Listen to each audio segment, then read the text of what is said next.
இப்போ பாதிக்கப்பட்டவங்களாம் காட்டி கொடுக்குறீங்க, குற்றம் செஞ்சவனா காப்பாற்றுறீங்க. ஏன் இந்த 6 பேரை கைது பண்ணீங்கல்ல, அவன் பேர் என்ன, அவனை ஏன் டிவியில் காமிக்கலை? நீங்கள் எல்லாரையும் டிவியில் காமிக்கிறீங்கல்ல அரெஸ்ட் பண்ணும்போதெல்லாம். இப்போ அவன் யூடியூப்பில் பேசுகிறவனெல்லாம் அரெஸ்ட் பண்ணும்போது இதில் டிவியில் காமிச்சு கேவலப்படுத்துறீங்கல்ல. ஒரு குற்றத்தை செய்தவனை ஏன் அடையாளத்தை காமிக்க மாட்டேங்கிறீங்க மக்கள்கிட்ட? திமுக கட்சியை சேர்ந்த ஒன்று வாரிசுங்கிறதுனால பண்ணியிருக்கீங்களா? சும்மா பிரசாந்த் கிஷோரில் உட்காந்து கம்ப்யூட்டரில் உட்காந்துக்கிட்டு இதை அடிச்சுட்டா நீங்கள் அரசியலில் பெரிய கில்லாடின்னு நினைப்பா? எத்தனை ஒவ்வொரு தொகுதியை பற்றின அசஸ்மெண்ட்டு தெரியுமா உங்களுக்கு? ஒவ்வொரு தொகுதியில் நடக்கிற விஷயங்கள் தெரியுமா? எதுவும் தெரியாது. சும்மா ஒரு கையில் பணம் இருக்குன்னு ஒரு விவிஐபி மாதிரி அவர் அங்கே போட்டு அவருக்கு ஒரு பதவி. அந்த காவல் நிலையத்தை யார் கண்ட்ரோலில் இருக்காங்களோ அந்த எஸ்பி, டிஐஜி, இல்லை கமிஷனர், டிஜிபி அவங்கள தான் வான்னு கூப்பிடணும். ஐஏஎஸ் ஆஃபீஸர் போய் கூப்பிட்டிங்கன்னா எப்படி வருவாங்க? இது சரியான சட்டமாக இப்படியெல்லாம் பண்ணிங்கன்னா அப்புறம் எப்படி?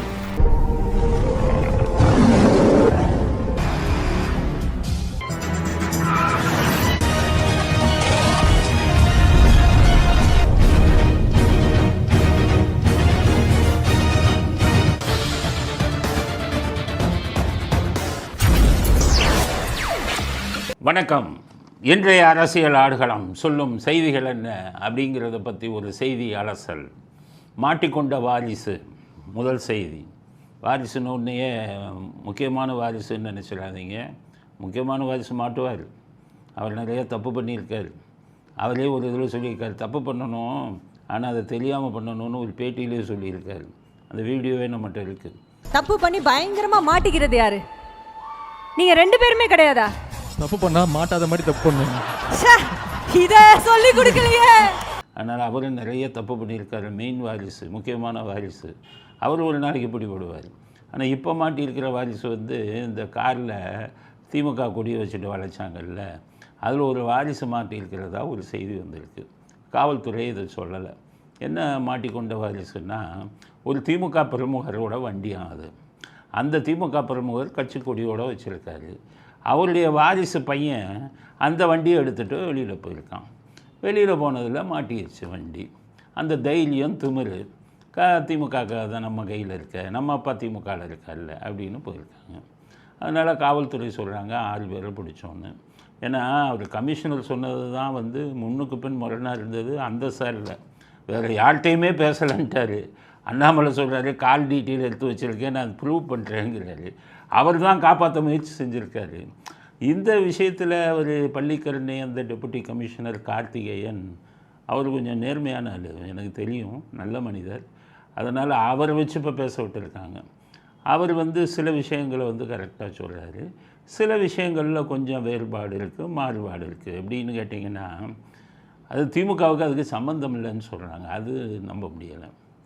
திமுகவுக்கு அதுக்கு சம்மந்தம் இல்லை. அப்போ ஏன் திமுக கூடி வச்சாங்கன்னா, பார்க்கிங்கில் நிற்கிறதுக்கும் அந்த டோல்கேட்டில் பணம் கட்டாமல் இருக்கிறதுக்கும் பார்க்கிங் அந்த வண்டியில் திமுக கொடி வச்சுருந்துருக்கான், டிரைவர் தான் வச்சுருந்துருக்கான்னு சொல்கிற செய்தி நம்புகிற மாதிரி இல்லை, திமுகவை காப்பாற்றுற மாதிரி இருக்குது. கட்சியோட கொடி அந்த காரில் இருந்துச்சு, அதோட பின்புலம் என்ன சார்? கண்டிப்பாக இதில் கட்சிக்கும் இதுக்கும் எதுவும் சம்மந்தம் இல்லை. இதில் இந்த சம்பவத்தில் பயன்படுத்தப்பட்ட ஒரு வண்டியில் ஒரு கட்சி கொடி இருந்ததாக பார்த்துருப்பீங்க, அது காமிச்சிங்க. அது இந்த ஓட்டுநர் அது அதை பயன்படுத்தியிருக்காரு. அது தன்னுடைய ஒரு பார்க்கிங் லாட்டை யூஸ் பண்ணுறதுக்கும் இந்த டோல்கேட்ஸ் இதெல்லாம் அவாய்ட் பண்ணுறதுக்காக தான் அது பயன்படுத்தின மாதிரி தெரியுது. அவர் எந்த ஒரு கட்சியோடையும் அது தொடர்பு இருக்கிற மாதிரி எந்த விதமான புலன் விசாரணையும் தெரிய வரல. அதுதான். அதனால் எங்களுக்கு கிடைத்த செய்தி, ஒரு திமுகவுடைய முக்கிய பிரமுகருடைய வாரிசு அந்த வண்டியில் வந்திருக்கிறதா. 6 பேரை பிடிச்சிருக்கேங்கிறாங்க. அதில் ஒருத்தருக்கு 2-3 வழக்குகளில் ஏற்கனவே இது பண்ணியிருக்காரு, தண்டிக்கப்பட்டிருக்காருன்னு சொல்கிறாங்க. திமுகனாலே அப்படி தானே, வழக்கில் தண்டனை இருக்கணும் அப்படிங்கிறது. அதனால் இதிலும் திமுகவை காப்பாற்றும் எண்ணத்துடன் காவல்துறை சொல்வதாக இருக்கிறது. நான் காவல்துறைக்கு பொதுவாக சொல்கிறேன், நான் அந்த துறையில் இருந்தவன், அந்த துறை மேலே எனக்கு பாசம் பற்றி இருக்குது. ஆனால் அதிகாரிகளை சொல்கிறேன், அதாவது யாரையும் காப்பாற்றுற மாதிரி நினைக்காதீங்க, செய்யாதீங்க. அந்த சார் விஷயத்தில்லாம் நீங்கள் பண்ணினது மன்னிக்க முடியாத குற்றம். 8 பேரை பிடிச்சிட்டிங்க, 6 பேரை பிடிச்சிட்டிங்களே, 6 பேர் சொன்னீங்களா? அதே இதில் அந்த சார் கேஸில் பாதிக்கப்பட்ட பெண்ணு பேரோட இதில் போட்டிங்களா இல்லையா எஃப்ஐஆரை? அப்போ பாதிக்கப்பட்டவங்களாம் காட்டி கொடுக்குறீங்க, குற்றம் செஞ்சவனா காப்பாற்றுறீங்க. ஏன் இந்த 6 பேரை கைது பண்ணீங்கல்ல, அவன் பேர் என்ன, அவனை ஏன் டிவியில் காமிக்கலை? நீங்கள் எல்லாரையும் டிவியில் காமிக்கிறீங்கள அரெஸ்ட் பண்ணும்போதெல்லாம். இப்போ அவன் யூடியூப்பில் பேசுகிறவனெல்லாம் அரெஸ்ட் பண்ணும்போது இதில் டிவியில் காமிச்சு கேவலப்படுத்துகிறீங்கல்ல. ஒரு குற்றத்தை செய்தவனை ஏன் அடையாளத்தை காமிக்க மாட்டேங்கிறீங்க மக்கள்கிட்ட? திமுக கட்சியை சேர்ந்த ஒன்றிய வாரிசுங்கிறதுனால பண்ணியிருக்கீங்களா? அதைத்தான் கேட்குறேன். காவல்துறைக்கு பொறுப்பு வேணும். பொதுமக்களுக்கு சொல்கிறேன், ஐபிஎஸ் அதிகாரிகளுக்கு மக்கள் வரி பணத்தில் எவ்வளவு சலுகைகள் இருக்குங்கிறது யாருக்கும் தெரியாது. ஐபிஎஸ் அதிகாரி ஒரு ராஜா மாதிரி நடந்துக்கிட்டு இருக்காங்க. எல்லா ஐபிஎஸ் அதிகாரிகளும் அவர்களுக்கு என்னென்ன சலுகைன்னு தமிழ்நாட்டு மக்களுக்கு தெரியாது. நான் சொல்கிறேன், ஐஏஎஸ் அதிகாரிக்கு கூட அவ்வளவு சலுகை இல்லை. நீங்கள் ஐஏஎஸ் எக்ஸாம் எழுத போனால் அதிக மார்க் வாங்கினவங்களுக்கு ஐஏஎஸ், 2வது மார்க் வாங்கினவங்களுக்கு இந்தியன் ஃபாரின் சர்வீஸ் ஐஎஃப்எஸ், 3வது மார்க் வாங்கினவங்களுக்கு தான் ஐபிஎஸ். ஆனால் சலுகைகளை அனுபவிப்பதில், மக்கள் வரிப்பணத்தில் சலுகைகளை அனுபவிப்பதில் முதலிடம் ஐபிஎஸ் தான். என்னென்ன சலுகைன்னு உங்களுக்கு தெரியாது. சம்பளம் 2 லட்சத்துக்கு மேலே இருக்கும். எல்லா ஐஏஎஸ்கெல்லாம் பார்த்தீங்கன்னா சம்பளம் தான். ஐபிஎஸ் அதிகாரி அப்படி இல்லை. சம்பளத்துக்கு அப்புறம் எஸ்ஆர் அமௌண்ட்டுன்னு ஒன்று இருக்குது. தமிழ்நாட்டு மக்கள் புரிஞ்சுக்கங்க. எஸ்ஆர் அமௌண்ட்டுனா ஸ்மால் ரிசீட் அமௌண்ட். சின்ன சின்ன செலவுகள் காவல்துறையில் வரும்போது, அந்த அவங்களுடைய எல்லையில் விட்டு வரும்போது ஒன்றொன்றுக்கும் அரசாங்கத்தை கேட்கக்கூடாதுன்னு அந்த அதிகாரிகளுக்கு எஸ்ஆர் அமௌண்ட்டு சின்ன செலவுக்கு வச்சுக்கோங்கன்னு 5 லட்சம் வரை கொடுக்குறாங்க. அப்போ நான் இருக்கும்போது. இப்போ 10 லட்சம் வரை இருக்கும் ஒவ்வொருவங்களுக்கும். அதில் 1 பைசா கூட செலவு பண்ண மாட்டாங்க ஐபிஎஸ் அதிகாரிகள். அதில் என்ன பண்ணணும் தெரியுமா? டெபுட்டி கமிஷனருக்கு ஒரு 1 லட்சம் கொடுத்தா அவர் கீழே இருக்கிற போலீஸ் ஸ்டேஷன் நடக்கிற செலவெல்லாம் அதிலேருந்து எடுத்துக்கங்கயான்னு சொல்லணும். எந்த அதிகாரியும் சொல்கிறதில்ல. கமிஷனர் நான் இருக்கும்போது 5 லட்ச ரூபாயும் வீட்டுக்கு கொண்டு போயிடுவார். அவருக்கு அப்போ சம்பளமே 60,000 70,000. 5 லட்ச ரூபாய் வீட்டுக்கு தூக்கிட்டு போயிடுவார். எஸ்ஆர் அமௌண்ட் இதில் தான் வருமானம். இப்போ இருக்கக்கூடிய கமிஷனர், இப்போ இருக்கக்கூடிய டிஜிபி எல்லாட்டையும் கணக்கு கேளுங்க, கணக்கு கொடுங்க. எஸ்ஆர் அமௌண்ட்டு எவ்வளோ வாங்கினீங்க மாதம்? சம்பளத்தை விட 4 மடங்கு 5 மடங்கு. ஜனாதிபதிக்கு கூட அவ்வளவு வருமானம் வராது சம்பளம். இவர்களுக்கு சம்பளம் போக எஸ்ஆர் அமௌண்ட் லட்சக்கணக்கான பணம் வீட்டுக்கு எடுத்துகிட்டு போகிறாங்க. அது மட்டும் இருந்தால் பரவாயில்லையே. வீட்டில் 10-15 வேலைக்காரங்க, எல்லாம் பாவம் அப்பாவி போலீஸ்காரங்க. துணி துவைக்கிறது, இது பண்ணுறது, அதுதான் ஆர்டர்லி சிஸ்டம். அவங்கள போட்டு பாடாப்படுத்தி, ராஜாக்கள் கூட அப்படி இருக்க முடியாது. ராஜ பரம்பரையில் அவன் மாதிரி 15 ஆர்டர்லி, எல்லாம் போலீஸ்காரன் துணி துவைக்கிறதுக்கு, காய்கறி வாங்குறதுக்கு, பிள்ளைகளை ஸ்கூலில் விடுறதுக்கு, இது மாதிரி. இது போக வீட்டில் எத்தனை வண்டி, ஒருத்தர் 4-5 வண்டி. அதுக்கு பெட்ரோல் எங்கேருந்து? அரசாங்கத்திட்ட இருந்து. அந்த வண்டியெல்லாம் எதுக்கு கொடுக்கப்பட்ட வண்டி? ஒவ்வொரு காவல் நிலையத்துக்கும் கொடுக்கப்பட்ட வண்டி. தூக்கிட்டு வீட்டுக்கு ஒவ்வொரு அதிகாரியும் 5 வண்டி 10 வண்டி, 5 வண்டி 10 வண்டி நம்ம வச்சு செலவு பண்ணோம்னா முடியுமா? ஆக இவ்வளவு சலுகைகளை கொடுக்குறாங்க, சலுகைகளை அனுபவிக்கிறாங்க. யாரால் அனுபவிக்கிறாங்க? மக்களுடைய வரிப்பணத்தில் அனுபவிக்கிறாங்க. அப்போ யாருக்கு விசுவாசமாக இருக்கணும்? நமக்கு இவ்வளவு சலுகைகளை கொடுக்குறேன்னு மக்கள் வரிப்பணத்தில் கொடுக்குறான்னு அவனுக்கு விசுவாசமாக இருக்கணும். ஆனால் என்ன பண்ணுறாங்க? அவன் மேலேயே குற்றம் சாட்டுறாங்க, பாதிக்கப்பட்டவன் மேலேயே. பாதிக்கப்பட்ட பெண் வந்தால் எஃப்ஐஆரை அந்த பெண்ணை மாற்றி எழுத வச்சு அந்த பெண் தப்பு பண்ண மாதிரி போடுறாங்க. சுப்ரீம் கோர்ட் காரி துப்பிட்டு 25 லட்சம் ரூபா ஃபைன் கொடுக்க இவங்க கட்டணும்னு சொல்லியிருக்கான். அப்போ எவ்வளோ பெரியது? உண்ட வீட்டுக்கு துரோகம் செய்கிறதில்ல. அந்த மக்கள் வரி பணத்தில் இவ்வளவு சலுகைகளை ராஜா மாதிரி அனுபவிச்சுக்கிட்டு எஸ்ஆர் அமௌண்ட்லாம் நான் வழக்கு போட்டேன்னா ஒரு ஐபிஎஸ் ஆஃபீஸர் தப்ப முடியாது. ஞாபகம் வச்சுக்கோங்க. இவ்வளவு சலுகைகளை அனுபவிக்கிறோம். அந்த அந்த அந்த மக்களுக்கு நீ இதாக இருக்கணும் வேணாமா? விசுவாசமாக இருக்க வேணாமா? எஸ்ஆர் அமௌண்ட்டை கொண்டு, ஏன்னா எஸ்ஆர் அமௌண்ட்டுக்கு ஆடிட்டு கிடையாது. அதனால் இவங்க இஷ்டத்துக்கு சொந்த செலவுக்கு எடுத்துகிட்டு போகிறாங்க. மிகப்பெரிய கொள்ளை காவல்துறையில் நடக்கும். ஒவ்வொருத்தருக்கும் 5 லட்சம் ரூபா 10 லட்சம் ரூபா மாதம் வாங்குகிற அளவுக்கு நீங்கள் வேலை செய்கிறீங்களா? ஏசி ரூமில் உட்காந்துக்கிட்டு இதை செஞ்சுக்கிட்டு அரசியல்வாதிக்கு கூஜா தூக்கிட்டு அரசியல்வாதி செய்கிற அத்தனை தப்புக்களையும் நியாயப்படுத்தி பேசுகிறீங்கன்னா அந்த மக்கள் மன்றத்தில் உங்களுக்கு மன்னிப்பே கிடையாது. அதுதான். அதனால் அரசியல் இப்போ இதுலேயும் பாருங்கள், அரசியல் சம்மந்தம் இல்லை அப்படின்ட்டாங்க ஏதோ பேருக்கு. அந்த அதிகாரி நல்ல அதிகாரி, மேலே இருக்கிறவங்க சொன்னால் சொல்லித்தானே ஆகணும். அதனால் இப்படி ஒரு இது முடிவுக்கு வந்திருக்கு. மாட்டிக்கொண்ட வாரிசையும் காட்ட மாட்டாங்க நம்மகிட்ட. டிவிலையும் காட்டல, கைதும் பண்ணலை, அவங்க பேர் என்னன்னு சொல்லலை. குற்றவாளியை காப்பாற்றுகிறார்கள் காவல்துறை அதிகாரிகள். ஒருத்தன் கம்ப்ளைண்ட் கொடுக்க போனால் போலீஸ் ஸ்டேஷனுக்கு ஏன் பயப்படுறான்? கம்ப்ளைண்ட் கொடுக்க போகிறவனை தான் திட்டுவான், நாக்க பிடுங்குற மாதிரி கேட்குறான் கம்ப்ளைண்ட். அதனால் போலீஸ் ஸ்டேஷனுக்கு போக வேணாம்னு சொல்லி நிறைய பேர் போலீஸாக வேணாம். காவல்துறை குற்றவாளிகளுக்குத்தான் எதிரியாக இருக்க வேண்டும், பொதுமக்களுக்கு நண்பர்களாக இருக்கணும். பொதுமக்கள் காவல்துறையை பார்த்து பயப்படக்கூடாது. தப்பு பண்ணாதவன் போலீஸை பார்த்து பயப்படக்கூடாது, குற்றவாளி போலீஸை பார்த்து பயப்படணும். இப்போ தலைகீழ இருக்குது, தப்பு பண்ணாதவன் தான் பயப்படுறான், ஏன்னா பொய் கேஸை போட்டு விட்டுருவாங்க. அதனால் மோசமான இதில் இவங்க போய்கிட்டு இருக்குது. ஆளுங்கட்சிக்கு கூஜா தூக்குறாங்க. நீங்கள் வாங்குகிற சம்பளம், நீங்கள் கொள்ளை அடிக்கிற எஸ்ஆர் அமௌண்ட்டெல்லாம் ஸ்டாலின் கொடுக்குறதா இல்லை மக்களுடைய வரி பணமா? யாருக்கு விசுவாசமாக இருக்கணும்? எந்த வழக்கிலையும் சரியான முறையில் குற்றவாளி, அதுவும் அரசியல் சம்பந்தப்பட்டு விட்டால் குற்றவாளியை பிடிக்கிறதே இல்லை. அந்த குற்றவாளியை பிடித்தாலும் அவங்க அரசாங்கம் யாருக்கு இருக்கோ அதை நியாயப்படுத்தி பேசி கொண்டிருக்கீங்க. ஒரு சமூக விரோத அரசாங்கம் நடந்து கொண்டிருக்கிறது, வெறும் சமூக விரோதிகள். இவங்களுக்கு நீங்கள் சல்யூட் அடிக்கிறதுனா இவங்களை பற்றி நீங்கள் காப்பாற்றி கொடுவீங்களா? ஒரு எவ்வளோ இதில் காப்பாற்றுவீங்கன்னு பார்க்குறோம். போலீஸை கேட்குறேன், நீங்கள் எவ்வளோ இதில் காப்பாற்றுவீங்க இவங்களை பார்க்குறோம் அதை அப்படிங்கிற. அதனால் காவல்துறைக்கு சொல்கிறேன், கடமையை ஒழுங்காக செய்யுங்க. இதில் ஈடுபட்டவர் ஒரு வாரிசு, திமுகவின் வாரிசுங்கிற செய்தி வந்திருக்கு, அந்த உண்மையை புலப்படுத்துங்க.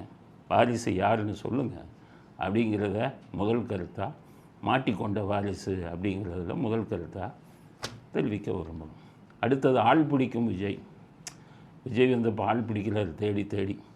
அவங்க கட்சியை சேர்ந்து ஒருத்தர் கழுவி ஊற்றிட்டார். 2% கூட ஓட்டு கிடைக்காது விஜய்க்குன்னு. அவங்களுடைய முக்கியமான தலைவர். அது ஆடியோ வெளியில் வந்துருச்சு. நாங்கள் 10%னோம், அவருடைய கூட இருந்தவங்களே 2%னாங்க. விஜய் துடித்து விட்டார். நமக்கு அரசியல் ஒன்றுமே தெரியலையே, எல்லாமே இருட்டாக இருக்க, நம்ம கூட இருக்கிறவரே 2% தான் வருங்கிறாரு. இவ்வளோ பணத்தை செலவு பண்ணிட்டோமே, இனி என்ன பண்ணுறது? அப்போ முக்கியமான ஆள் பிடிங்க, ஆளுகளை பிடிங்க அப்படின்னாங்க. ஆளுங்க யாரும் பெருசாக மாட்டலை. முதல்ல யார் மாட்டினா ஆதவ அர்ஜுன். அவர் என்னமோ ஆதவ அர்ஜுனா என்னமோ பெரிய தியாகி மாதிரி பண்ணுறாங்க. உங்களுக்கு தான் தெரியுமில்ல ஆதவ அர்ஜுன் யார்? கிரிக்கெட்டு லாட்ரி ஏஜென்ட்டு மார்ட்டினோட மருமகன். லாட்ரி ஏஜென்ட்டு மார்ட்டின் யார்? இந்தியா பூரா பல மாநிலங்களில் அவர் மேலே மோசடி வழக்கு இருக்குது. போலி லாட்ரியெல்லாம் அடிக்கிறதெல்லாம் மண்ணை அப்படிங்கிறது கேஸை போட்டிருக்காங்க. அவருக்கா ஆயிரக்கணக்கான கோடி குவிஞ்சிச்சு. கருணாநிதிக்கு போய் ஜால்ரா பிடிச்சிக்கிட்டு இருந்தார். கருணாநிதி எடுக்கிற படங்களுக்கு ஃபைனான்ஸ் பண்ணிக்கிட்டு இருந்தார். ராஜாத்தி அம்மாள் இவரை காப்பாற்றிக்கிட்டு இருந்தாங்க. அவரை குண்டர்கள் சட்டத்தில் போடும்போதெல்லாம் ராஜாத்தி அம்மாள் ஃபோன் பண்ணி சசிகலாவுக்கு ஃபோன் பண்ணி அவரை பண்ணாத அப்படின்னு சொன்னாங்க, கேட்டுக்கிட்டாங்க. அப்போ எவ்வளோ பணம் ராஜாத்தி அம்மாள் வாங்கியிருப்பாங்க, எவ்வளோ பணம் கருணாநிதிக்கு போயிருக்கும் பார்த்தாரு. என்னடா அரசியல்வாதிக்கு இவ்வளோ பணத்தை செலவு பண்ணிக்கிட்டு இருக்குமே, நம்மளே ஒரு அரசியல்வாதி ஆகிட்டா நம்ம பணத்தை காப்பாற்றிக்கலாம் அப்படிங்கிறதுக்காக அவருக்கு அந்த அளவுக்கு திறமை இல்லை அரசியல்வாதி ஆகிற அளவுக்கு. மருமகன் ஒரு ஆளை பிடிச்சார், அவர் தான் ஆதவ அர்ஜுன். ஆதவ அர்ஜுனும் பணங்களை போய் திருமாவளவனுக்கு கொட்டி கொடுத்து ஏமாந்துட்டு இப்போ அங்கேருந்து வெளியில் வந்தார்.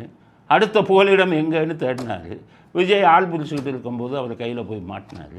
இப்போ விஜய் வரை பிடிச்சிட்டாரு இறுக்கமாக பிடிச்சி இன்றைக்கி தாவேக்காவில் விஜய் கட்சியில் சேர்ந்துட்டார். அது ஒரு பெரிய செய்தியாக போடுறாங்க. விவிஐபி அவர் நேற்று முளைத்த காலான அரசியலில் இந்த ஆதவ அர்ஜுன் என்ன தெரியும்? சும்மா பிரசாந்த் கிஷோரில் உட்காந்து கம்ப்யூட்டரில் உட்காந்துக்கிட்டு இதை அடிச்சுட்டா நீங்கள் அரசியலில் பெரிய கில்லாடின்னு நினைப்பா? முதல்ல எத்தனை ஒவ்வொரு தொகுதியை பற்றின அசஸ்மெண்ட்டு தெரியுமா உங்களுக்கு? ஒவ்வொரு தொகுதியில் நடக்கிற விஷயங்கள் தெரியுமா? எதுவும் தெரியாது. சும்மா ஒரு கையில் பணம் இருக்குன்னு இவர் ஒரு விவிஐபி மாதிரி அவர் அங்கே போட்டு அவருக்கு ஒரு பதவி. அடுத்தது இவர் நிர்மல்குமார். நிர்மல்குமார் கொஞ்சம் திறமையானவர், கொஞ்சம் மனசாட்சி உள்ளவர், எனக்கு தெரியும். ஏன் சொல்கிறேன்னா, பிஜேபியில் இருந்தார். அண்ணாமலை சில விஷயங்கள்லாம் பண்ண சொன்னார், முடியாதுன்னு விலகிட்டு என்ன சொல்லிட்டாரு, 420 மலை அப்படின்னு இதில் போட ஒரே வார்த்தை, இதில் ட்விட்டரில் 420 அண்ணாமலையை 420 மலைன்னு போட்டார். அண்ணாமலை அசந்து போயிட்டார். அப்போ தான் தெரிஞ்சது எல்லாருக்குமே அண்ணாமலை 420 மலையோ பண்ணுறாரோ அவரே சொல்கிறாரு அப்படின்னு சொல்லி விலகிட்டார். அப்புறம் எடப்பாடிகிட்ட இருந்தார். எடப்பாடி தான் இங்கே இருக்கிறதே இல்லையே, அவர் சேலத்தில் போய் செட்டில் ஆகிட்டார். சேலம் மாவட்ட செயலாளர் ஆகிட்டார். இங்கே இருக்கிறதே இல்லை சென்னையில். இவங்ககிட்டலாம் அடிக்கடி கூப்பிட்டு பேசணும், இவங்களுக்கு அடிக்க ஏதாச்சும் இது கொடுக்கணும், இது அப்படி பண்ணு, டெய்லி வேலை வாங்கணும், இல்லை உயிரை வாங்கணும். என்னாச்சு, இந்த மாதிரி ஒரு வீடியோ வந்திருக்கு நம்மளை தாக்கி, என்ன நீங்கள் கவுண்டர் என்ன பண்ணீங்க, இப்படியெல்லாம் டெய்லி பேசணும். அவர் எடப்பாடி போனது அவரும் தேடி தேடி பார்த்தாரு, எடப்பாடியை கண்டுபிடிக்கவே முடியல. அதனால் என்ன பண்ணார், இந்த கட்சியில் இருந்து பிரயோஜனம் இல்லை அப்படின்ட்டு அவரும் போய் விஜய் கட்சியில் ஒரு திறமையானவர், ஆன்லைனில் இன்டர்நெட்டில் நிறைய விஷயங்கள் தெரிஞ்சு வச்சவர், அவரை விட்டுட்டாங்க. அவர் அங்கே போயிட்டார். அங்கே போய் பிரயோஜனம், விஜய் வந்து எத்தனை கோடி செலவு பண்ணு தெரியுமா, அரசியல் உங்களுக்கு தெரியுமா, கால் சென்டர் மாதிரி நிர்மல்குமார் வந்துட்டாருன்னா மாதம் அவங்களுக்கு எத்தனை கோடி செலவுக்கு கொடுக்கணும் தெரியுமா, எத்தனை போலி இதெல்லாம் திமுக பாஜக பண்ணிக்கிட்டு இருக்காங்க. போலி இதெல்லாம் ஐடியெல்லாம் க்ரியேட் பண்ணி போலியாக கமெண்ட் போடுறது, போலியாக வீடியோ போடுறது, நிறைய விஷயம் இருக்குது அதில் ஐடியில். அதனால் விஜய் போய் மாட்டினார். நீங்கள் சம்பாதிச்ச பணம் கஷ்டப்பட்டு எவ்வளோ செலவு பண்ணுவீங்க, இவங்கெல்லாம் கொள்ளையடிச்சு வச்சுருக்காங்க, செலவு பண்ணுவான். நீங்கள் கஷ்டப்பட்டு சம்பாதிச்ச பணம் வேஸ்ட் பண்ணுறீங்க, இதெல்லாம் உங்களுக்கு ஒத்தும் வராது. அதனால் இவங்களை கூட சேர்த்ததுனால நீங்கள் ஆட்சிக்கு வந்துட முடியாது, உங்களை நம்பி மக்கள் ஓட்டு போட மாட்டாங்க, நீங்கள் பேசுகிற விஷயமே உங்களுக்கு எதிராக போயிடுது. சில விஷயம் ஒழுங்காக பண்ணுறீங்க, சில விஷயத்தில் திராவிட மாடலில் ஒரு அங்கமாக இருக்கீங்க. அதனால் விஜய்க்கு நான் சொல்கிறேன், இவங்களெல்லாம் கூப்பிட்டு சேர்த்த உடனே நீங்கள் ஜெயிச்சுடுவீங்கன்னு நினைக்காதீங்க, கனவு காங்காதீங்க, அதிக பணத்தை செலவு பண்ணாதீங்க அப்படிங்கிறது விஜயை பற்றிய அடுத்த ஆள் பிடிக்கும் விஜய். தயவு செய்து நீ பணத்தை வேஸ்ட் பண்ணாதீங்க, இவங்களுக்கெல்லாம் பணத்தை கொடுத்து சேர்க்காதீங்க. மற்றவங்கெல்லாம் பணம் கேட்பாங்க. அடுத்தது காளியம்மாள்னு ஒருத்தவங்க, அவங்க வீடியோஸ் பார்த்துருக்கேன், நல்லா பேசுவாங்க. அவங்கள சீமான் கட்சியிலேருந்து விலைக்கு அவங்களையும் சேர்க்க போகிறது கூடிய விரைவில் சொல்லிக்கிறாங்க. பார்ப்போம் விஜய் பாலிட்டிக்ஸ் எப்படி போகுதுங்கிறத பார்ப்போம். ஆரம்பமே சரியாக இல்லை, இடையில கொஞ்சம் ஒன்று தான் வந்தது, இப்போ போக போக கழுத தெரிஞ்சு கட்டெரும்பாகுது அப்படிங்கிறது தான் அடுத்த கருத்து. அடுத்தது ஆளுநருக்கும் ஸ்டாலினுக்கும் மறுபடியும் ஒரு தகராறு. என்ன தகராறுனா, நேற்று காந்தியோட நினைவு நாள். காந்தியோட நினைவு நாளுக்கு எல்லாம் காந்தி சிலைக்கெல்லாம் மாலை போட்டாங்க. கவர்னர் என்ன சொன்னார், காந்திக்கு இங்கே ஸ்டாலின் மாலை போடல, எழும்பூரில் மியூசியம் ஒன்று இருக்குது, அது உள்ள ஓரமாக பின்னாடி ஒரு காந்தி சிலை இருக்குது, அதுக்கு போய் தெரியாமல் மாலை போட்டு வந்துட்டாருன்னு கவர்னர் கிண்டல் அடித்தார். உடனே அவங்க கட்சி மந்திரி ஒருத்தர், அதெல்லாம் உள்ளே இருக்கிற ஓரத்தில் இருக்கிற சிலைக்கு போடல, வாசலில் இருக்கிற சிலைக்கு தான் போட்டோம், தலைவர் வந்து வாசலில் இருக்கிற காந்தி சிலைக்கு போட்டார் அப்படின்னு சொல்லி நியாயப்படுத்துகிறாரு. அப்படின்னா என்ன அர்த்தம், காந்தியை நாங்கள் வந்து மதிக்கிறோம் அப்படின்னு ஒரு சொல்கிறார். காந்தியை விட மதிக்க வேண்டியவர்கள் நாட்டில் நிறையா இருக்காங்க நம்ம அரசியலில். நேதாஜி தான் உண்மையிலே ஆர்கிடெக்ட், சுதந்திரம் கிடைச்சதுக்கு அவர் தான் காரணம். அவருக்கு பயந்துக்கிட்டு தான் கொடுத்தான். அதனால தான் இப்போ கொடுத்துட்டு போகும்போது அந்த ஆள் வந்தால் பிடிச்சி கொடுக்கணும், இல்லைன்னா தொலைச்சி விடுவேன்னா. காந்தி, நேரு, மௌலானா ஆசாத்துக்கு உடனே எழுதி கொடுத்து வந்தால் ஓன்ட்டு கொடுத்துட்றோம்ப்பா அப்படின்னு நம்பிக்கை துரோகம் பண்ணி காட்டி கொடுத்து தான் வாங்கினாங்க. ஆனால் காந்தி நிறைய விஷயம் நாட்டுக்காக வந்து போராட்டம் அதெல்லாம் பண்ணதுனால அவர் ரொம்ப கொச்சப்படுத்த வேணாம், நேருவை தான் கொச்சப்படுத்தணும். ஏன்னா நேரு தான் அதில் மோசமானவர், காந்தியை வந்து கொச்சப்படுத்த வேணாம். ஏன்னா அதனால் நியாயப்படுத்த விரும்பலை. நேதாஜிக்கு செய்த துரோகம் வந்து ஒவ்வொருத்தருக்கும் பிரதிபலித்தது அவங்க வாழ்க்கையில். அதனால் ஆனால் இருந்தாலும் காந்திஜி சட்டை இல்லாமல் இது இல்லாமல் ஆப்பிரிக்காவிலேருந்து ஒரு இது வக்கீல் வேலையும் விட்டுட்டு வந்து போராட்டத்தெல்லாம் ஈடுபட்டதுனால அவர் மேலே நம்ம கொஞ்சம் மரியாதை வச்சுருக்கோம். அதனால் அவரை மதிக்கணும், மாலை போடலை அப்படின்னு கவர்னர் சொல்கிறது ரைட்டு.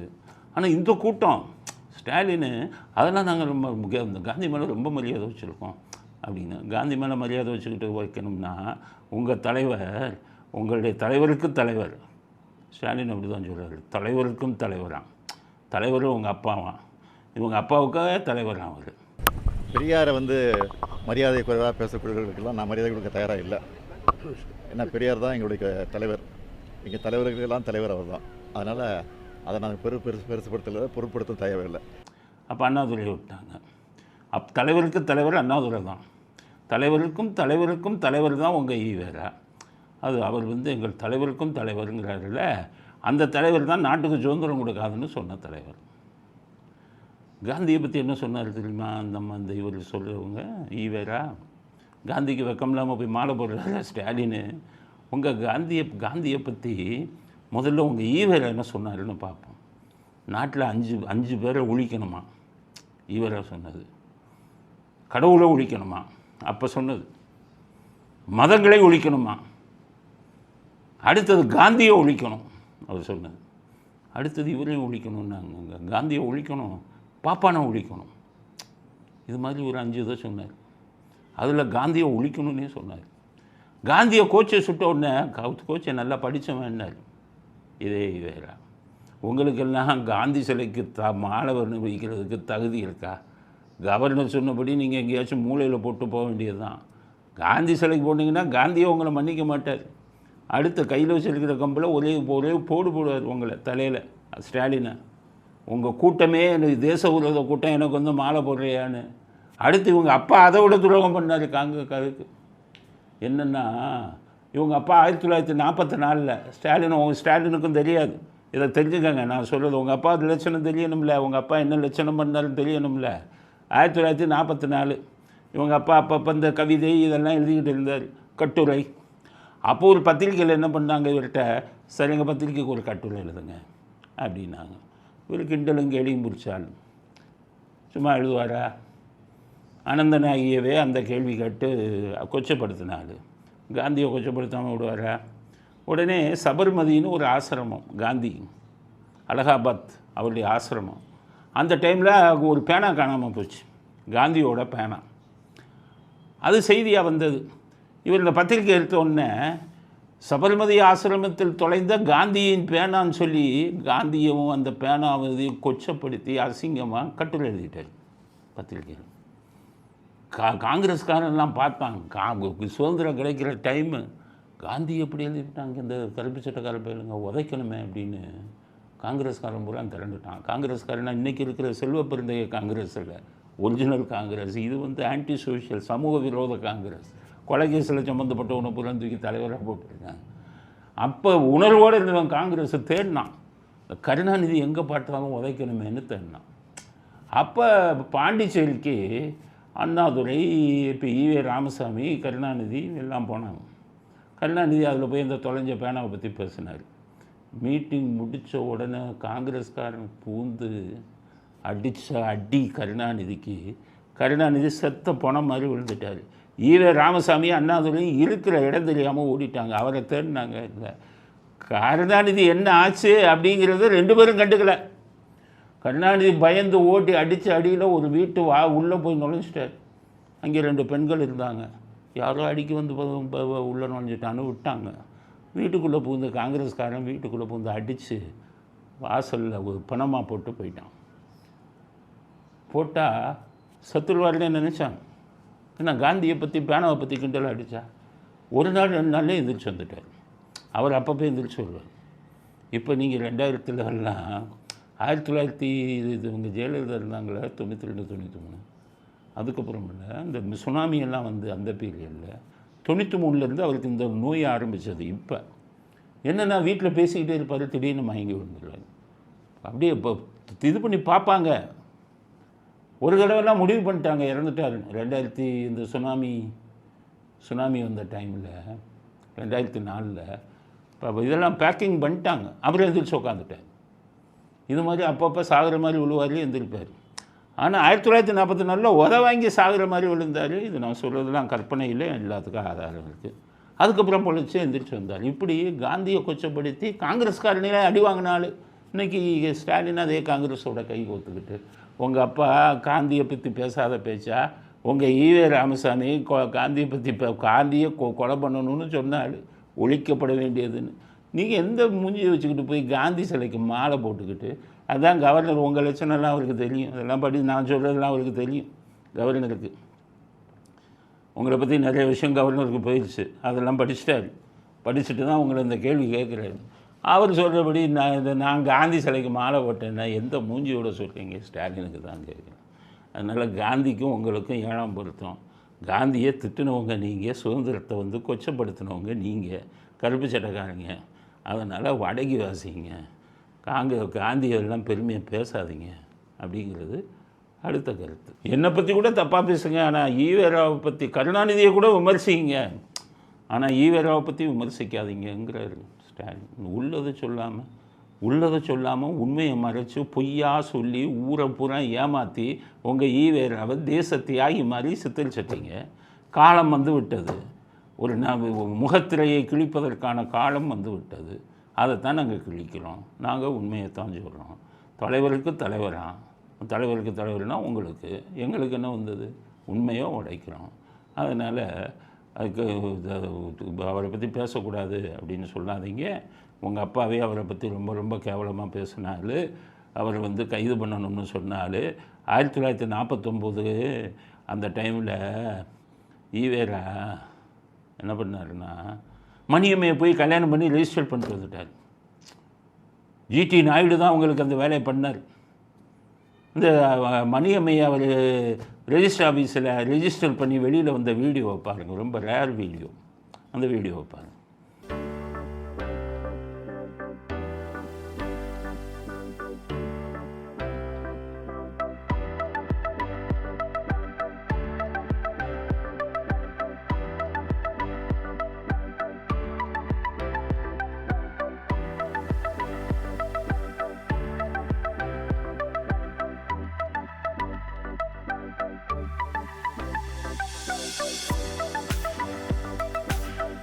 ஸோ அப்போ ரெஜிஸ்டர் பண்ணி வெளியில் வர்றாரு. வெளியில் வந்த உடனே இந்த குரூப் அந்த ஒரு திட்டா நாங்கள் திட்டக்கூடாதுங்கிறீங்களே ஸ்டாலின், உங்கள் அண்ணாதுரையும் கருணாநிதியும் என்ன திட்டினாங்க. உங்கள் ஈவேரா உங்களை பார்த்து காரி துப்புனார், கெட்ட வார்த்தையில் பேசினார். இந்த கூட்டம் என்ன பண்ணால், திமுக ஆரம்பிக்கும் போது ஒன்று பண்ணாங்க. இன்றைக்கி இருக்கிற ஜெனரேஷன் தெரிஞ்சுக்காங்க. திமுகவுக்கு எப்போவுமே பொதுச் செயலாளர்னு தான் இருக்கும், தலைவர் இருக்காது. எல்லா கட்சிக்கும் தலைவர் இருக்கும். ஏன் இல்லை தெரியுமா? அவர்கிட்ட அடி வாங்கி சொத்து பூரா எடுத்துக்கிட்டாருன்னு வந்ததுக்கப்புறம் இந்த கூட்டம் எல்லாத்தையும் தொடச்சி போட்டு தலைவர் பதவி ஈவேராவுக்காக காத்திருக்கிறதுன்னு தலைவர் பதவியே ஃபுல்லாக பண்ணலை அண்ணாதுரை. வெறும் பொதுச் செயலாளர்னு வச்சார். ஈவேரா வருவாரான்னு பார்த்தாங்க. இவங்க ஆட்சிக்கு வந்தாங்க. அப்போ கருணாநிதி சொல்லிட்டா, வெக்கங்கிட்ட போயிடுங்க, திருட்டு போயிடுங்க, இவங்ககிட்ட போய் நான் தலைவராகிறதானே சொன்னார். அவர் வரவே இல்லை. அப்புறம் அவர் செத்ததுக்கப்புறம் கருணாநிதி தலைவர்னு ஆகிட்டார். ஆக ஈவேரா அவங்களை இப்படி தான் மதித்தார். ஸோ இவங்க பெருமையாக பேசிக்கிட்டு நாட்டை ஏமாற்றிக்கிட்டு ஊரை ஏமாற்றிக்கிட்டு இருக்காங்க. அவங்க உண்மையை சொல்ல போனவங்களெல்லாம் சண்டைக்கு வராங்க. நீங்களே புரிஞ்சுக்கோங்க ஸ்டாலின், நீங்களே புரிஞ்சுக்கோங்க. உங்களுக்கு ஒன்றும் தெரியாது, பழைய கதையெல்லாம் தெரியாது, வரலாறு தெரியாது. நான் சொல்கிறதுலாம் உண்மை. ஈவேரா இப்படிப்பட்டவர் தான். கனிமொழிக்கும் சொல்கிறேன், 68 பிறந்த லேடி, அந்த லேடி சும்மா நேற்று முளைத்த காளான். நீங்கள்லாம் திராவிட இயக்கத்தை எடுத்தீங்கன்னா நேற்று முளை. உங்களுக்கு 2Gயை பற்றி தெரியும், கொள்ளையடிக்க தெரியும், சிங்கப்பூரில் போய் கொள்ளையடித்த பணத்தை இன்வெஸ்ட் பண்ண தெரியும். உங்கள் அண்ணனுக்கு துபாயில் போய் இன்வெஸ்ட் பண்ண தெரியும். இதுதான் உங்களுக்கு தெரிஞ்சது. உங்கள் அப்பாவுக்கு பழைய கதை தெரியும், இந்த அடி வாங்கினதெல்லாம் அவர் தான். காந்தியை திட்டி அடி வாங்கி இதெல்லாம் ஆனது அவருக்கு தெரியும். அதனால் புரிஞ்சுக்கோங்க, ஈவேரா நல்லவர் இல்லை. நாங்கள் யாராக இருந்தாலும் உண்மையை தான் சொல்லுவோம். ஈவேரா நல்லவர் இல்லை, உயர்ந்த மனிதர் இல்லை. அவரை ப்ரொஜெக்ட் பண்ணாதீங்க தமிழ்நாட்டு மக்களுக்கு, தவறான வழியை இளைஞர்களுக்கு காட்டாதீங்க அப்படிங்கிற கருத்தை அடுத்த கருத்தாக பதிவு செய்ய விரும்புகிறேன். அடுத்தது, ஈரோடு கிழக்கு இடைத்தேர்தலில் பணம் விளையாடுது. இப்போவே இந்த வீடியோவை பாருங்கள். ரோட்டில் நின்றுக்கிட்டு பிட் நோட்டீஸை கொடுத்த மாதிரி பணத்தை கொடுத்துக்கிட்டு இருக்காங்க.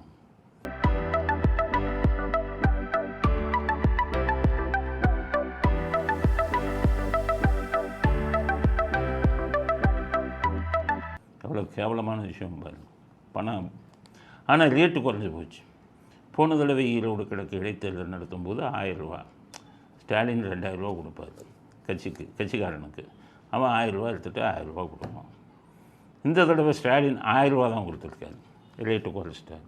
கட்சிக்காரன் கேட்டான், என்ன போன தடவை 2000? போன தடவை 3 வருஷம் இருந்தது எம்எல்ஏ எலெக்ஷனுக்கு, இந்த தடவை 1.5 வருஷம் தான் இருக்குது, அதனால இப்போ பணம் குறைஞ்சிருச்சு அப்படின்னு 1000 ரூபா கொடுத்தாரு. கட்சிக்காரன் 700 ரூபா எடுத்துகிட்டு 300 ரூபாயை பிட் நோட்டீஸ் கொடுத்த மாதிரி பஸ் ஸ்டாண்டு ரோட்டில் போகிறவங்களுக்கெல்லாம் கொடுத்துக்கிட்டு இருக்கான். இதில் என்ன மெசேஜ்னா, ஒரு இடைத்தேர்தலுக்கே கொடுக்குறான் 300 ரூபா. அப்போ மெயின் தேர்தலுக்கு என்ன ஆகும்? அதுதான் இவர்களுடைய நம்பிக்கை. எவனுனாலும் ஜெயிச்சிடலாம் அப்படிங்கிற நம்பிக்கை. அதனால தான் பணத்தை ரோட்டில் நின்று கொடுக்குறாங்க. அதனால் இனி தமிழ்நாடு எலெக்ஷன் வந்து நேர்மையாக நடக்கும் அப்படின்னு நம்ம எதிர்பார்க்க முடியாது. அடுத்த எலெக்ஷனில் 300 ரூபாய்க்கு 3000 கொடுப்பான். வாங்கி ஓட்டு போடுறோம், போட்டான்னா என்ன பண்ணுறது? இந்த சனியனை இன்னொரு 5 வருஷம் நம்ம தாங்கணும். எல்லாம் தயாராகிக்காங்க. மத்திய அரசாங்கம்னு ஒன்று இருப்பான், அவன் எதையும் கண்டுக்க மாட்டான். இவங்க என்ன தேச விரோத செய்திகள் பண்ணுறாலும் கண்டுக்க மாட்டான். அவன் தான் இந்த நடவடிக்கைலாம் எடுக்கணும். எப்படிடா அவ்வளோ இது பணம் வந்ததுன்னு இடி போய் ரைடு அடிங்க, செய்ய மாட்டாங்க. அதனால் நம்ம தலைவிதி ஈரோடு இடைத்தேர்தல் நடந்த மாதிரி தான் முக்கிய நம்ம சட்டசபை 2026 சட்டசபை தேர்தலில் நடக்க போகுது. எலெக்ஷன் கமிஷன் நடுவில் ரோட்டில் நின்றுக்கிட்டு பஸ் ஸ்டாண்டில் நின்றுட்டு கொடுக்குறான். எலெக்ஷன் கமிஷன் தூங்குறான். அதனால் இனி பணம் தான் விளையாடப் போகிறது.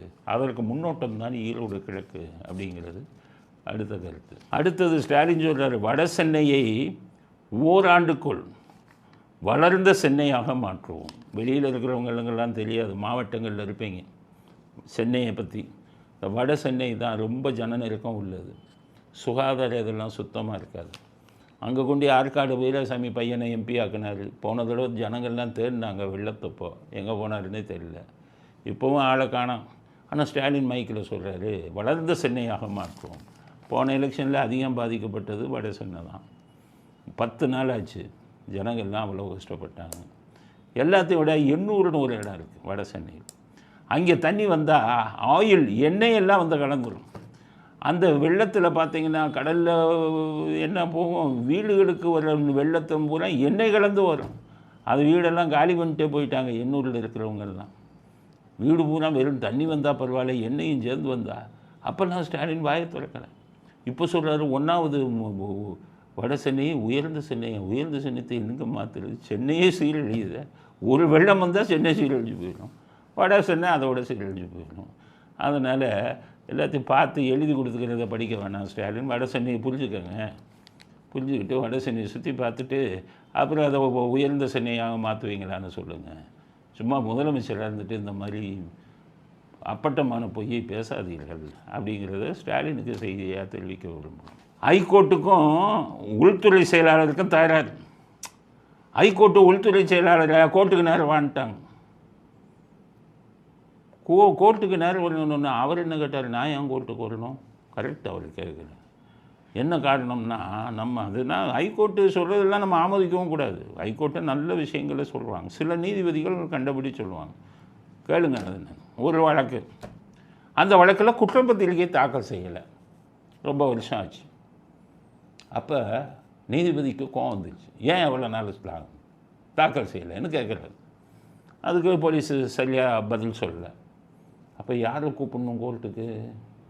மாவட்டமாக இருந்தால் அந்த எஸ்பியை கூப்பிடணும், கமிஷனரேட் இருந்தால் கமிஷனரை கூப்பிடணும், இல்லை டிஜிபியை கூப்பிடணும். அவங்க தான் இப்போ காவல்துறையை நிர்வாகம் பண்ணிக்கிட்டு இருக்காங்க. குற்றப்பத்திரிகை தாக்கல் செய்யலைன்னா மேலதிகாரியாக அவங்களுடைய தப்பு. இந்த ஜட்ஜ் என்ன பண்ணிட்டாரு, உள்துறை செயலாளர் ஐஏஎஸை கூப்பிடுங்கிறாரு. அவர் சொல்கிறாரு, நான் நிர்வாகத்தை தான் பார்க்குறேன், காவல் நிலையங்களில் லேட்டாக போடுறான்னா அதுக்கு நான் என்ன பண்ணுவேன், என்னையும் ஜட்ஜு கூப்பிட்றாருன்னு போக மாட்டேன்னாரு. உடனே உயர்நீதிமன்ற ஜட்ஜுன்னு சொல்கிறார், புடி வாரண்ட்டு கொடுப்பேங்கிறாரு ஐஏஎஸ். நான் 2 துறையிலும் இருந்தவன். இதில் உயர்நீதிமன்றம் அந்த ஜட்ஜு செய்கிறது தான் தப்பு. நீங்கள் எஃப்ஐஆர் போடுறது, குற்றப்பத்திரிகை தாக்கல் செய்யப்படுறதெல்லாம் காவல் நிலையத்தோட வேலை. அந்த காவல் நிலையத்தை யார் கண்ட்ரோலில் இருக்காங்களோ அந்த எஸ்பி, டிஐஜி, இல்லை கமிஷனர், டிஜிபி, அவங்கள தான் வான்னு கூப்பிடணும். ஐஏஎஸ் ஆஃபீஸர் போய் கூப்பிட்டிங்கன்னா எப்படி வருவாங்க? இது சரியான சட்டமாக இப்படியெல்லாம் பண்ணிங்கன்னா அப்புறம் எப்படி? இதில் உங்கள் மேல் தப்பு. சம்மந்தப்பட்ட காவல்துறை அதிகாரிகளை கூப்பிடுங்க. உள்துறை செயலாளருங்கிறது என்ன தெரியுமா, காவல்துறையுடைய மேல்மட்ட நிர்வாகத்தை தான் பார்ப்பார். டிஜிபியை மாற்றுறது, ஐஜியை மாற்றுறது, எஸ்பியை மாற்றுறதெல்லாம் அவர் பண்ணுவார். அவங்களுக்கு தண்டனை கொடுக்கணும், மெமோ கொடுக்கணும், தப்பு பண்ணால் கொடுக்கணும், அதெல்லாம் அவர் கண்காணிப்பார். அதுதான் பண்ணுவார். லோக்கல் போலீஸ் ஸ்டேஷனில் எஃப்ஐஆர் போட்டது, லோக்கல் போலீஸ் குற்றப்பத்திரிக்கை போட்டதுன்னா அவர் எப்படி பார்க்க முடியும்? அவ்வளோ அதிகாரிகள் இருக்காங்கல்ல, அதை விட்டுட்டு நீங்கள் அவரை வாங்கன்னா அப்போ நீங்கள் அதிகாரத்தை தவறாக பயன்படுத்துகிறார் அந்த நீதிபதிங்கிறது தான் என்னுடைய கருத்து. ஆனால் அது நீதிபதி ஏன் அப்படி சொல்கிறாருன்னு அவர் அந்த வார்த்தை சொல்கிறார். காவல்துறை சீர்கெட்டு இருக்குது, இதெல்லாம் அவருக்கு தெரியுமா உள்துறை செயலாளருக்கு? அதுக்காக தான் கூப்பிட்டேங்கிறார். எப்படி கூப்பிட்டாலும் சட்டப்படி நீங்கள் கூப்பிட்டது தப்பு. உள்துறை செயலாளரை கூப்பிடக்கூடாது. நீதிமன்றத்துக்கு அதிகாரம் இருக்கிறது உண்மை, அதுக்காக வானளாவிய அதிகாரம் இருக்குது. இதெல்லாம் நீங்கள் பண்ணணும்னா நீதிமன்றம் அப்புறம் தன்னுடைய இதை இழந்து விடும். அதனால் நீதியை ஒழுங்காக சொல்லுங்கள், தீர்ப்பை ஒழுங்காக சொல்லுங்கள் அப்படிங்கிறத இந்த விஷயத்தில் நம்முடைய கருத்தாக பதிவு செய்ய விரும்புகிறோம். இத்துடன் இன்றைய ஆடுகளம் நிறைவு பெறுகிறது. அரசியல் ஆடுகளம் நிறைவு பெறுகிறது. மீண்டும் நாளை புதிய செய்திகளுடன் உங்களை சந்திக்கிறோம். நன்றி, வணக்கம், ஜெய் ஹிந்த்.